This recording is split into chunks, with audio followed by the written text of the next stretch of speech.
how to rickroll someone on WhatsApp. Now that's what I'm going to show you guys in this video. So let's get started right away. Now, first of all, what you want to do is, search the video on YouTube and then just click on the three dots of the video and click on share, then copy the link. Now, once you've copied the link, you want to go to your browser and search for bit.ly, just like that. Open the website, then click on shorten your link and just paste in the link. And then click on shorten.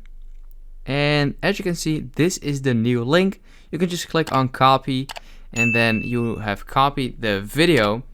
And now, if you send this on WhatsApp to a friend, then they won't get a quick preview of the video, so they don't really know that it is the rickroll video, and if they would open it up just like this, they would go to YouTube immediately. So that's how you can do it. That's about it. I hope this video helped you out. Please leave a like and let me know in the comments if it worked, and I'll see you next time. Have a good day.